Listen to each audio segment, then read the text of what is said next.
est-ce que le coaching sportif amène au porno? Ça, c'est un vrai débat et on va essayer d'y répondre dans cette vidéo. Si bien évidemment, vous restez jusqu'à la fin. Mais avant, j'ai quelque chose à te dire. J'ai besoin de te parler en aparté. J'ai, depuis quelques semaines, lancé le premier programme francophone qui va booster tes hormones naturellement. Je sais, moi, pendant des années, j'ai cru que c'était pas possible. Et en travaillant avec le doc, la personne à qui je fais mes vidéos, et un nutritionniste, je me suis rendu compte que c'était possible. Et ça m'a pris plusieurs mois pour concevoir ce programme. Donc, si, comme beaucoup de gens, tu as pensé signer en bas à droite et tu n'as pas encore fait ce cheminement, eh bien, ce programme est pour toi. Si tu as plus de 40 ans et que tes hormones déclinent, bah, ce programme, il est pour toi. Et si tu as moins, bah, vu que tes hormones sont au top, si je les booste naturellement, toi, tu vas toucher le ciel. Le lien est dans la description de la vidéo. Ceci étant dit, tu as deux choses à faire avant tout cela. Mettre les notifications et t'abonner, ou l'inverse. Bon bref, tant que tu le fais, les deux, quel que soit l'ordre, c'est bon déjà. Je vais faire maintenant mon intro légendaire qui plaît à tant et qui déplaît à certains.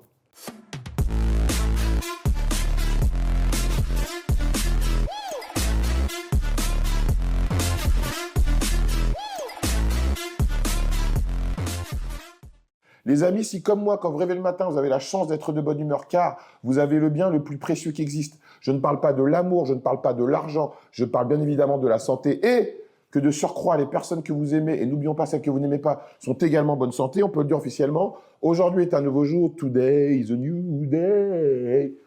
Bon, Elisa, la question que toutes les personnes se posent, moi le premier, donc comment on passe de coach sportive, en plus tu avais même fait des concours d'ailleurs, en bikini, à actrice porno. Déjà, comment t'en arrives à être coach sportif déjà, la première chose? Coach sportif, ouais. En fait, le sport déjà c'était une bonne partie de ma vie. Quand j'ai commencé très jeune, j'avais 11 ans, donc j'ai fait du foot, pendant 7 ans, après j'ai fait de l'athlétisme, après de la natation, et après je suis allée à la fac, et j'ai étudié pendant 2 ans un diplôme universitaire pour être éducatrice socio-sportive. Ok.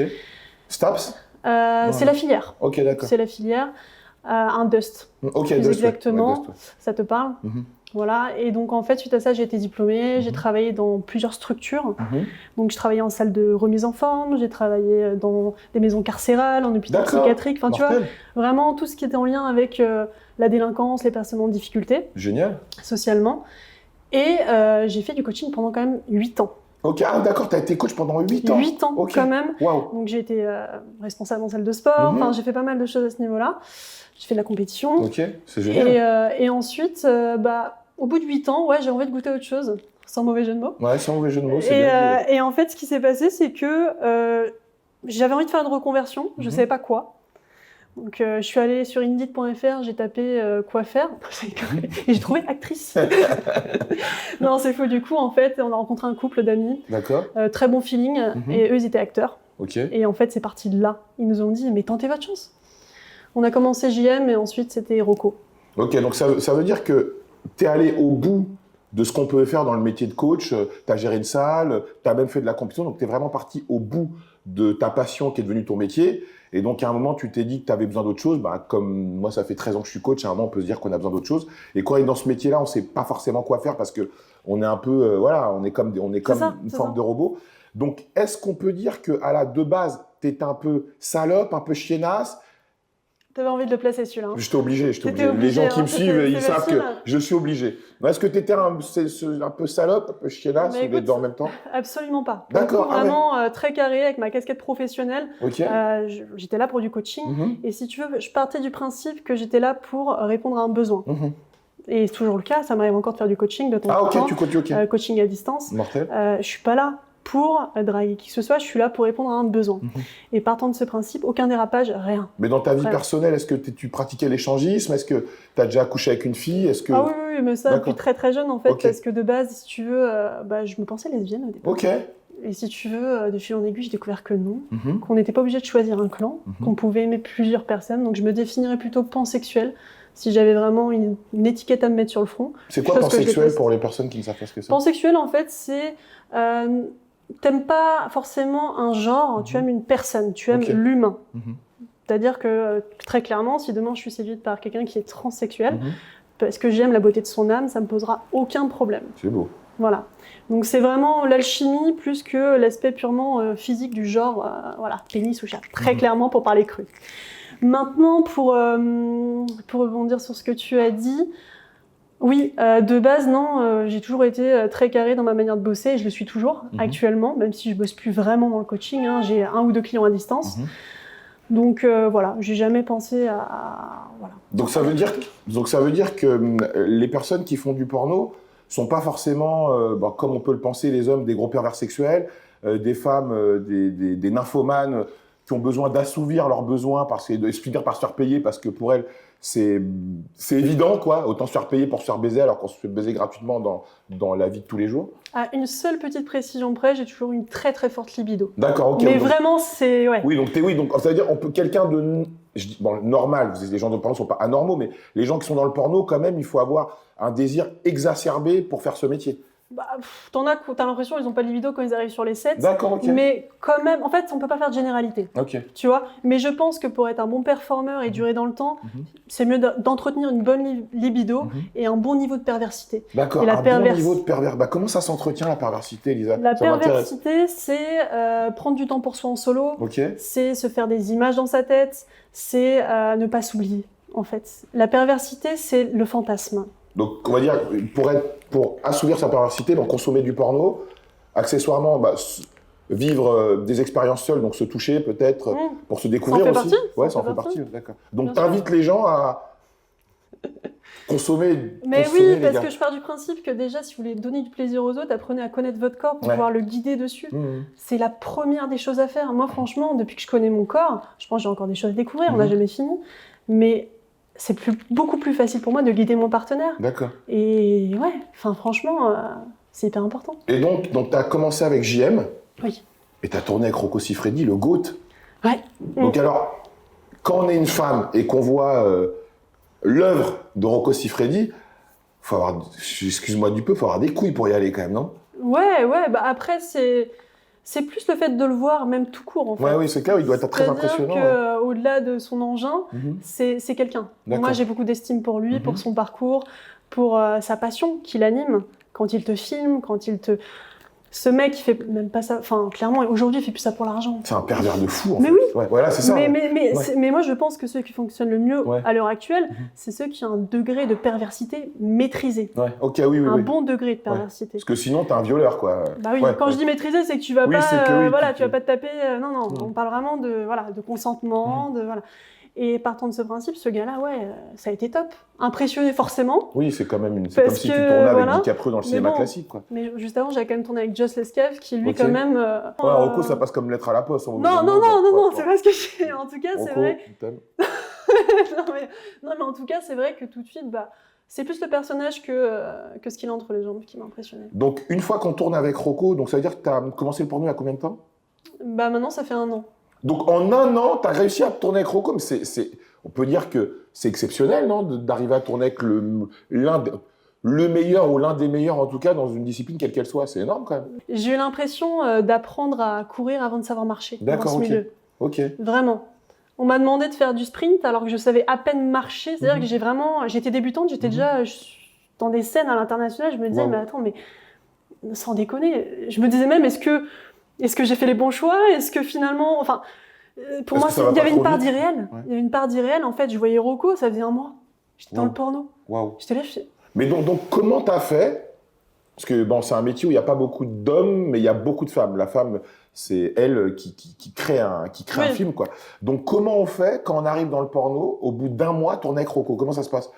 On est appelé par un agent, je sais pas, on envoie un message en privé, je sais pas, comment ça se passe? J'ai l'impression de me prendre un tsunami dans la tronche. Vraiment, encore une fois, sans jeu de mots, c'était juste incroyable parce que tout allait très vite.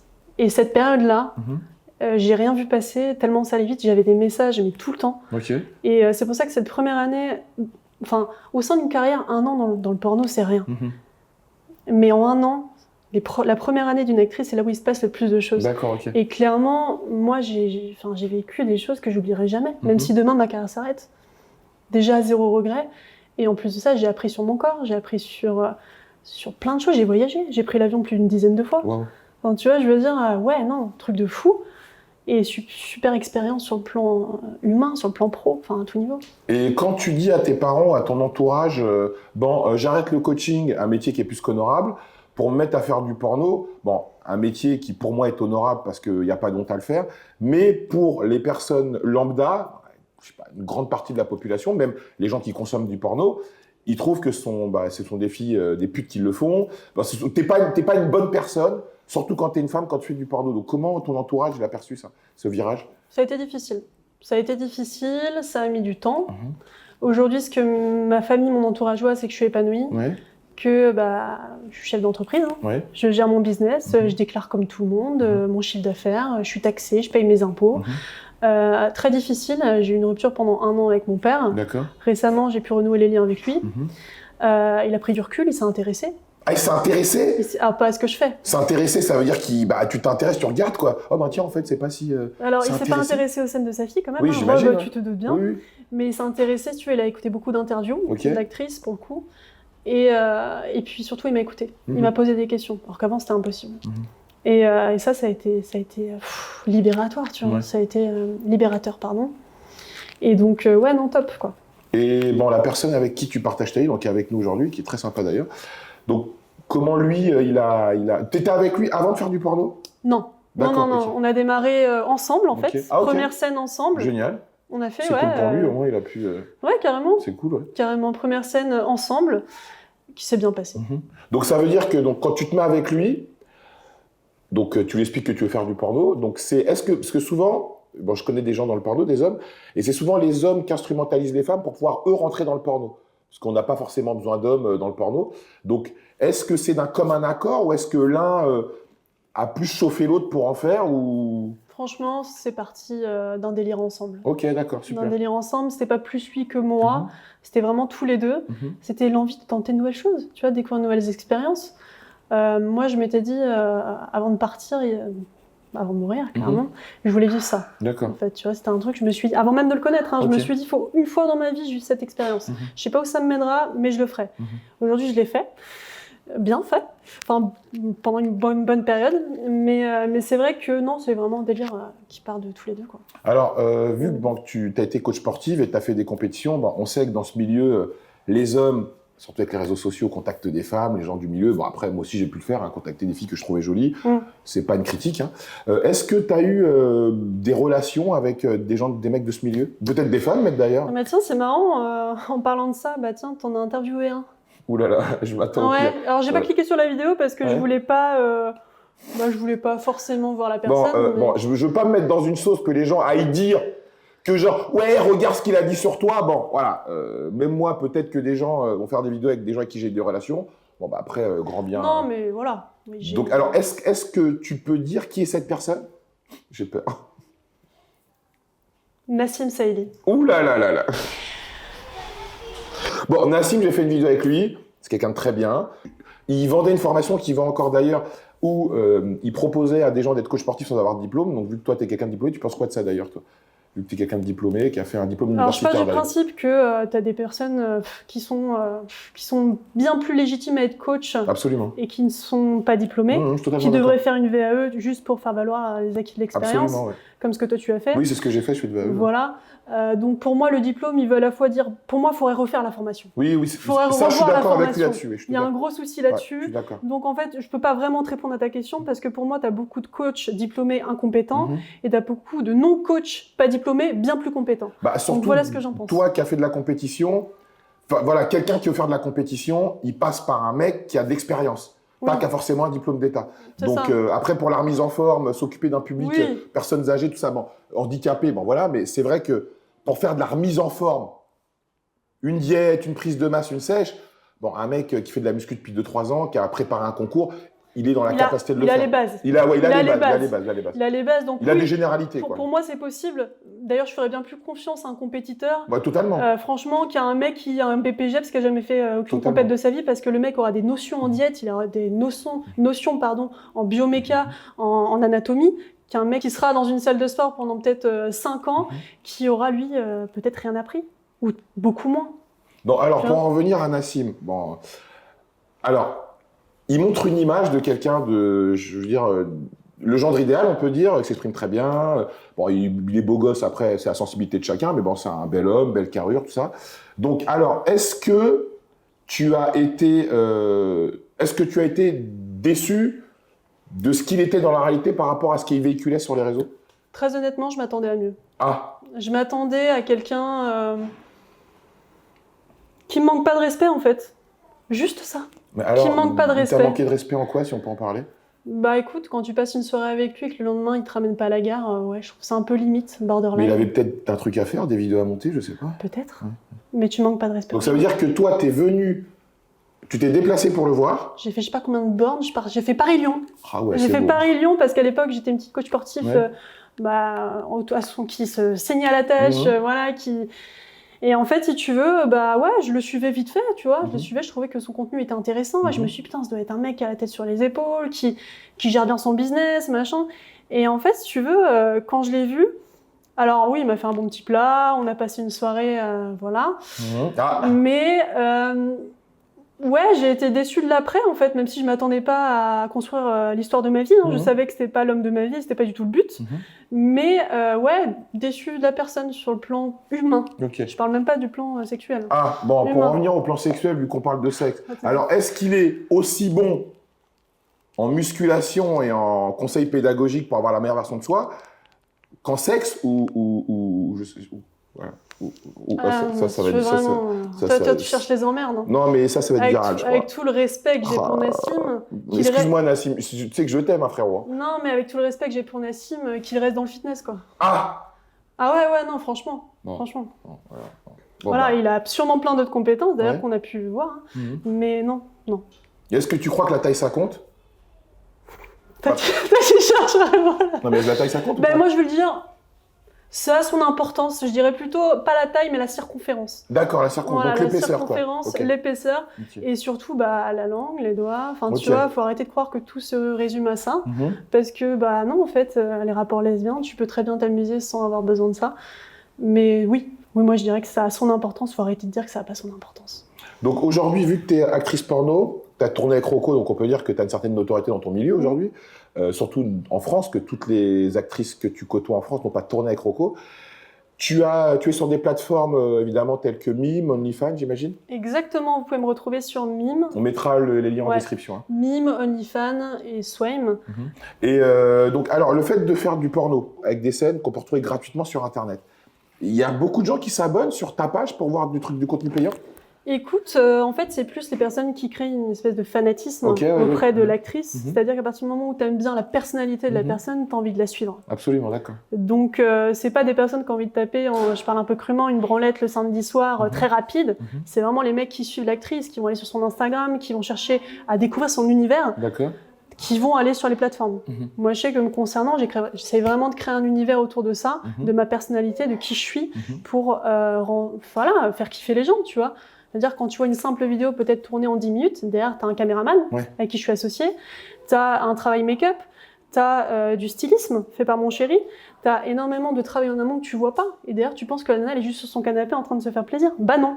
Non. Le caméraman, il a du sang-froid quand même. Hein. Le caméraman dans le porno, faut être gay, je sais pas comment ils font les mecs. Bah non mais... Faut être hyper... Des gens qui y participent un petit peu. Ah. Ils participent un petit peu. Ah bah ça va, c'est cool. Donc, ça veut dire que le fait de faire du porno classique, c'est une forme de marketing pour toi, pour faire un sorte de funnel de vente pour que des gens viennent s'abonner sur ta page pour voir un contenu un peu plus privé, non, j'imagine? À la base, c'était pas le but. D'accord. À la base, c'était vraiment découvrir le porno parce que j'avais envie de découvrir cet univers. Et en fait, je me suis dit, si demain on t'appelle pas, faut que tu aies les épaules solides, Ouais. pour pouvoir justement avoir des rentrées financières quoi qu'il arrive. Donc aujourd'hui, je vis principalement de la création de contenu. Ok. Parce que j'ai inversé du coup la tendance. Et je tourne pour des productions assez régulièrement aussi. Hein. Donc, on va parler d'argent parce que c'est ce qui intéresse les gens en 2022. Donc, tu prends combien pour une scène à peu près? Alors ça... Bon, une fourchette, une fourchette. Allez, entre 800 et 1600.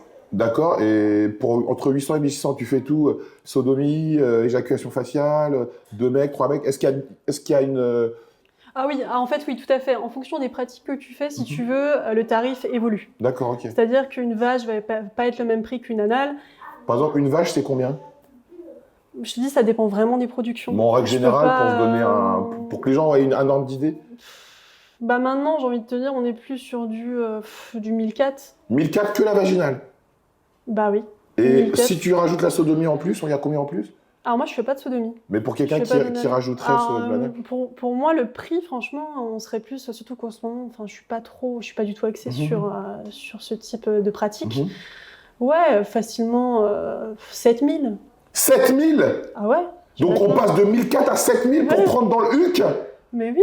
Quoi? Tu te prendrais combien toi pour te prendre dans le cul? Mais même 7000, c'est pas assez, mais bon. Non mais attends, je veux dire, Rob, c'est toi. Ah, c'est pas assez. Je trouverais que c'est pas assez. Ah, c'est intéressant. Bah non, c'est pas assez. Non, mais attends, je t'ai pas dit si c'était le minimum ou le maximum. D'accord, ok, oui, c'est Moi, c'est un minimum pour rentrer. Ok, d'accord. D'accord? Parce qu'en fait, si tu veux, je pars du principe que de base, c'est pas ce qui m'attire le plus, donc je fais exprès, si tu veux, de mettre le tarif relativement haut. Élevé. Et si vraiment j'ai une proposition intéressante avec des retombées médiatiques, une image qui m'intéresse, on pourra peut-être négocier. Mais aujourd'hui, clairement, je suis pas du tout... Faudrait vraiment que ça m'intéresse. Je dis pas non, je ferme pas la porte. T'es fort, quoi. T'es fort. J'adore les doubles sens. On va vraiment être à fond sur TikTok. Là. Mais du coup, voilà, ouais. Aucun souci. Donc voilà. Mais ça veut dire que donc, pour 1004, t'es one-one, donc en duo, ou quand il y a d'autres personnes, il y a un tarif, c'est plus cher, j'imagine? Encore une fois, Rob, je tiens à préciser que c'est une fourchette. D'accord, ok. Ça peut m'arriver de tourner pour un peu moins en fonction des conditions, si on propose plusieurs scènes, comme ça peut m'arriver de tourner pour plus. Donc je répète bien, 1004, c'est une fourchette de prix. Et donc du coup, pour répondre à ta question, oui, pour un one-to-one, eh ben oui, ça peut arriver. Non, c'est pas ça peut arriver, c'est arrivé plusieurs fois que je tourne pour ce prix-là. Et une scène, ça peut durer de combien de temps? 10 minutes à 2 heures, voire 4 heures, ça dépend. Si tu fais du film ou si tu fais du gonzo, si tu fais... Mais le tarif va être le même que ce soit pour 10 minutes ou... Si je comprends bien, une actrice qui veut vraiment faire de l'argent, elle peut multiplier sodomie avec un mec, 2 mecs, 3 mecs, et là, elle peut gonfler son tarif. C'est intéressant ce que tu dis, Rob. Je vais enchaîner là-dessus parce qu'en fait, non, justement. Ah non? Non. Ah ouais? C'est-à-dire que c'est pas, tu te lances dans le porno du jour au lendemain, t'as une notoriété qui te permet... le prix, il est en fonction de plusieurs critères, si tu veux. C'est-à-dire que tu peux te permettre de mettre un prix à partir du moment où tu estimes déjà que toi, à partir de ce prix-là, tu veux bien faire cette pratique. Première chose. C'est est-ce que tu as envie de le faire? Ok, à quel prix tu es prêt à le faire? Deuxième, ça va être ton physique. Pourquoi on paierait plus cher qu'une nana qui a un physique peut-être qui est meilleur que le tien? Troisième, ça va être la notoriété. Et quatrième, ça va être tes performances. C'est peut-être pas dans l'ordre, mais c'est l'idée. Et en fait, si tu veux, tous ces critères-là, ils sont extrêmement importants quand tu fais du porno. C'est-à-dire que tu peux pas te mettre, par exemple, à 2000 si tu as un physique qui est pas vendeur. De JM, quoi. Qui est pas vendeur. Tu peux pas te mettre à 2000 la vaginale si t'as un physique qui est pas vendeur. Et si t'as pas de notoriété. Tu vois ce que je veux dire? Si par contre demain tu commences vraiment à avoir une notoriété qui te le permet, un physique qui va vraiment apporter une réelle plus-value à ta scène et des performances importantes, bah là, pourquoi pas. Et aussi, est-ce qu'il y a une importance, comme dans le cinéma classique, si demain un mec comme Martin Scorsese te dit, voilà, comme il a fait avec DiCaprio, je veux te faire tourner parce que j'aime ton travail, ça peut te faire plus évoluer. Si tu deviens la muse, entre guillemets, d'un grand nom du porno, d'un grand réalisateur, ça peut te... Oui, bien sûr. Après, tout dépend de ce que les productions te proposent, en effet. C'est-à-dire que si une production te propose de travailler en exclu pour elle ou pas, ça te permet, si tu veux, d'avoir une image, de véhiculer une image de l'image de la production, tu vois, par exemple. Donc ça peut être intéressant. Moi, jusqu'à présent, j'ai toujours été indépendante, c'est-à-dire que j'ai toujours travaillé en fonction des propositions des productions. Donc, j'ai travaillé un peu partout. À Budapest. On m'a dit que Budapest, c'est chaud. En fait, Budapest, c'est beaucoup plus libre. D'accord, ok. C'est-à-dire que tu as beaucoup moins... Enfin, moi, je le vois, c'est beaucoup moins restrictif au niveau de la manière de tourner. Ça parle moins chinois, quoi. Tu vois, pour reprendre tes termes, moi, je me sentis un peu moins réprimée sur ce que je pouvais faire et pas faire, tu vois. C'est un peu plus libre sur les pratiques sexuelles, j'ai l'impression. Et donc, une actrice, tes meilleurs mois, t'as gagné combien en faisant du porno? 10 000. 10 000, ok. Et pour gagner 10 000, t'as bossé combien de jours par mois? Là, c'était une période où je tournais beaucoup. Du coup, 5 jours. 5 jours, 10 000? Ouais, après... C'est pas mal, quand même. Oui, c'est bien, mais il faut pas oublier la pression derrière. Ouais. La pression, et puis c'est aussi le fait que tu as montré ton corps, quoi. Ouais, c'est ça aussi. Ça, faut pas l'oublier, tu vois. Et c'est un métier qui va aussi impacter toute ta vie sociale, familiale, ton entourage, ta vie. Point. Ta vie. Donc le prix est même pas si élevé que ça par rapport à l'impact et aux retombées que ça a. Moi, aujourd'hui, j'ai aucun regret. Je suis heureuse d'avoir fait ces choix-là. Ça m'a plus apporté que desservi. Mais je le conseillerais pas à toutes les jeunes filles qui se lancent. Pas du tout. Toi, t'as quel âge aujourd'hui? T'es sur le porno à quel âge? J'en ai 27 ans. D'accord, mais ouais, donc toi, tu t'es lancé quand même, t'avais... Ouais, bah moi, tu sais que je suis catégorisée comme MILF. Ok, t'es une MILF à 27 Attends, mais ans? c'est super drôle parce Génial. que ouais, j'ai vu sur une prod dernièrement, là, au bout de 8 mois de porno, j'ai une prod qui sort de Budapest qui met Cougar Hospitality. Et je vois ça, je fais ok, bon. Wow. Mais après, t'as des très jolis MILF, très jolis Cougars, et ça me pose aucun souci. C'est plus un sujet voilà, d'humour, de délire. Enfin, tu vois, maintenant, j'en rigole vraiment. D'ailleurs, j'en ai fait une story il n'y a pas longtemps. Mais c'est vrai que tu es très vite classé dans la catégorie Cougar et MILF. Enfin, attention, à partir de 25, 26, c'est fini. Ah super, t'es vieille à 25 ans. C'est ça. Et quelle est la scène la plus gênante que t'as pu faire dans ton métier? Ça a été pour Mario Salieri, en fait. Okay. C'est en Italie. Donc là, pour le coup, le scénario, c'était je dois avoir une relation avec mon oncle et ma sœur. Ah ouais? Génial. Et mon oncle me plaisait pas du tout physiquement. Ok. Tu penses pas que vous avez une sorte de responsabilité parce que ça crée peut-être un fantasme chez des gens qui peuvent potentiellement le reproduire ou... On n'est pas responsable de ça parce qu'on reste des acteurs. C'est un peu comme si tu regardais un film traditionnel où tu vois des gens qui s'entretuent. Ils sont pas responsables du meurtre qui va se passer 2 jours après. Hein. Oui, ça reste du cinéma. Oui, ça reste du cinéma. Faut pas oublier que c'est du cinéma. On met en scène des personnages et le personnage, il est en fonction de la demande du réalisateur ou de ce que nous, on veut montrer. Point à la ligne. Tu vois, là-dessus, c'est très important de ne pas faire l'amalgame. Comme on n'est pas escorte, on n'est pas prostituée. Demain, tu vas pas demander à rencontrer Sophie Marceau, qui est actrice dans le tradi. Sophie Marceau, elle s'en fout. Elle fait ses films. Ouais, elle fait ses films. Et ben une actrice X, c'est pareil. Elle peut faire des rencontres abonnées, mais elle va pas te rencontrer pour niquer. En fait, non. Ça se fait pas comme ça. Tiens, pour terminer, quand on fait ton métier, bon, je connais, je suis sorti avec certaines actrices, je peux m'en vanter, certaines actrices porno. Il y en a qui faisaient également de l'escorting parce que elles peuvent prendre beaucoup plus d'argent qu'une escorte normale. Est-ce que toi, tu as déjà eu des propositions de femmes qui te disent la somme que tu veux C'était déjà arrivé, ça? Oui, bien sûr. Mais en fait. Et comment on fait pour pas justement je pense qu'au bout d'un moment, tu vois, c'est même pas t'as une ligne de conduite. C'est-à-dire que je pars du principe, moi je me le répète, je suis actrice, j'incarne un personnage. J'incarne pas. Après, je respecte les filles qui font de l'escorting, il n'y a pas de souci. Chacun fait ce qu'il veut. Absolument. Mais moi, je sais que c'est pas ce qui me correspond. D'accord. Et bien sûr, ça m'a déjà traversé l'esprit, je vais pas mentir, parce que forcément, quand on me propose des sommes incroyables. Le plus qu'on t'ait proposé? Tu vas sauter au plafond si je suis. Vas-y, je suis assis. 20 000. 20 000! Non, mais. En sachant que le mec s'est déjà branlé sur toi, donc dès qu'il te voit, il te voit, tu twerques un peu sur lui, le mec il shakera direct. 20K en 2022, en sachant qu'on a eu une crise humanitaire, on a eu une crise sanitaire pendant 3 ans, et que les boîtes de thon ont doublé chez Naturalia. Je le dis, ma boîte de thon à 4 € est passée à 7,85 €. Ça, c'est inadmissible, hein, je tiens à le dire, Naturalia. Mais 20 000! Oui, mais jamais de la vie, j'accepte, parce que c'est pas moi. Tu te fais niquer pour combien alors? C'est pas avec 40 000, 50 000 qui va? Non, moi je me fais niquer pour 0, je me fais niquer par amour. Oh là là, putain. Voilà. Ah, t'y crois à ça, toi? Ah oui, j'y crois, ouais. Là là. Bah oui, et quand je me fais niquer pour de l'argent, c'est le business. Et c'est du cinéma. Ouais, Et j'aime pas le terme niquer, mais c'est l'idée. Oui, mais tu comprends que les gens ils peuvent se dire, attends, donc tu fais une scène qui est à peu près entre 800 et 1400 €. T'es filmé. Donc ça veut dire que ça peut être diffusé partout. Là, t'as un mec qui est fan. Donc, c'est-à-dire, le mec, quand il te voit, c'est comme s'il voyait la Vierge Marie. Mauvais jeu de mots, mais tu m'as compris. Ouais, j'avais compris. Pour 20K, et tu dis non. Mais attends, la différence entre un mec et que si tu... le mec, Attends, il filmait, mais c'est un mec que tu croises dans la rue. Oui. Donc, le mec, ça se trouve, ses tests sont pas à jour. Ouais. Tu sais pas qui c'est. Ça se trouve, il peut te faire du mal. Tu sais pas qui c'est un inconnu. Nous ne sommes pas des prostituées. Ok, en tout cas, bravo. Hein. Non, mais c'est... bravo, c'est comme si tu disais une actrice t'a dit bravo, tu couches pas avec tes fans. Non, c'est pas bravo, c'est normal, en fait. Non, c'est tout à ton Moi, honneur, c'est comme ça que je fonctionne et je ne couche pas avec mes abonnés. Bon, les amis, abonnez-vous à son mime ou son OnlyFans, mais elle ne couchera pas avec vous, même pour la somme la plus astronomique du monde. Franchement, bravo. Donc, alors, comment tu te vois dans 5 ans?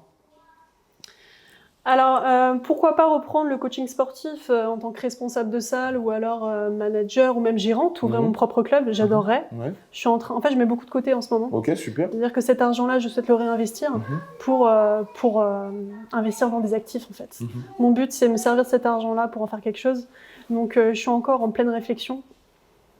Donc, je peux pas te dire clairement, parce qu'il y a des choses aussi que j'ai envie de garder pour moi, des projets perso. Mais oui, je mets de côté.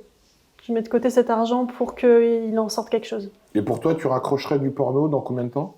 S'il y a pas, tu t'es pas donné de date particulière? Non, aucune date. Pour le moment, c'est ce qui me fait vivre. Je suis bien dedans. Donc... on est dans le jeu de mots, hein. Je suis bien dedans. Hein. Ah, là, on est là, aussi. Ouais. Non, mais voilà, aujourd'hui, je suis épanouie dans ma vie, je suis équilibrée, je fais ce que j'aime, je fais plus de création de contenu, je vis de mes plateformes que voilà.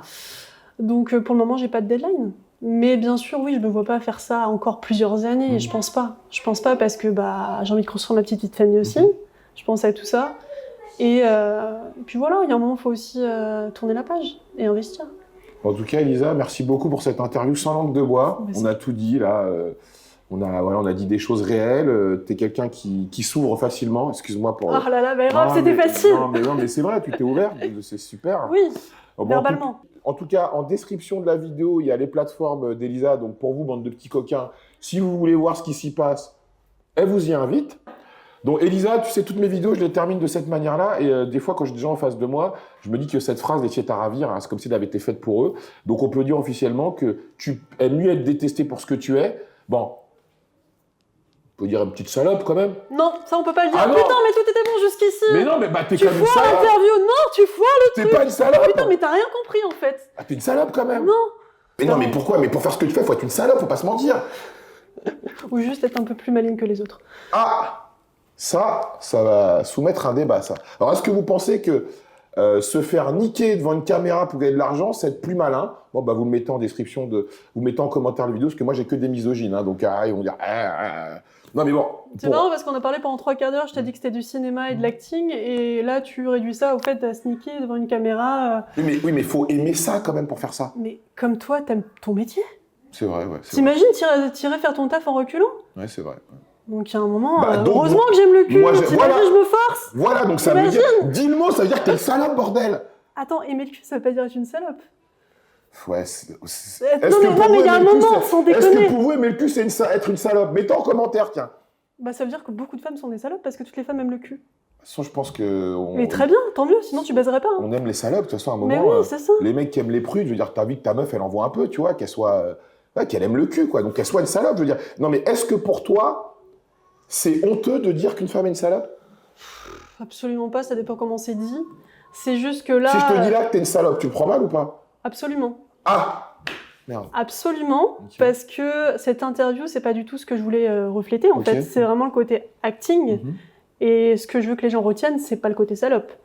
C'est le côté cinéma, c'est le côté actrice. Tout simplement. C'est la seule différence qu'on a avec les personnes, on va dire lambda. Tout le monde a une sexualité. Nous, on pose une caméra et on filme. Et on crée un scénar. Il y a de l'artistique derrière. Et en plus, pour les personnes qui ont déjà essayé de se filmer en train de se faire sucer, franchement, le pire des trucs, c'est quand tu filmes d'en haut. Parce qu'on voit ton front, il faut toujours filmer sur le côté. Ça, c'est la base. Bon, bah, ça dépend. Un front, c'est un front quand même, non? Bah, c'est à différentes manières de filmer. Et non, justement, il y a différents axes qui peuvent être très excitants en fonction... tu vois, c'est des niches. Ok. Donc, t'as des mecs qui aiment voir des fronts. Mais non, mais quand tu filmes comme ça, c'est de la POV, tu vois. De la POV, ouais. POV, c'est comme quand tu... Enfin, je vais pas donner des détails, mais enfin... C'est comme quand... Il y a un moment, enfin, c'est bien plus excitant quand tu filmes sur un axe, tu vois vraiment le visage de la fille, parce que c'est le visage de la fille qui est très excitant. Oui, parce qu'en fait, le mec, on s'en fout avec sa bite, quoi, c'est intéressant. Et encore, s'il a un micro-pénis, ça va être beaucoup moins beau visuellement à l'écran. Comme certains mecs du fitness? Toi, non, mais tu cherches... Non, parce que là, c'est toi qui cherches la merde. Non, je cherche pas la merde, je rebondis. Bon. Non, mais le fait qu'en effet, les mecs soient bien membrés, c'est sûr, c'est comme au cinéma, t'as un mec qui est musclé, c'est bien, visuellement, c'est bien plus beau à voir qu'un mec, quand tu cherches un film pour un gros rôle, va juste être maigrelet. Tu vois ce que je veux dire? Donc, je reprends ma phrase, ma chère Elisa. Il vaut mieux être détesté pour ce que l'on est. Bon, quelqu'un qui aime le sexe, qui n'est pas forcément une salope, même si certaines personnes peuvent qualifier les gens qui font ton métier de salope, après ça c'est... Ça les regarde. Ça les regarde. Plutôt qu'être aimé pour ce que tu n'es pas. Tout à fait, et la jalousie ça se mérite. Ah, fort Poutou, tu l'as mérité. Merci beaucoup cette interview sans langue de bois. Bah attends, on est là pour ça. Yes.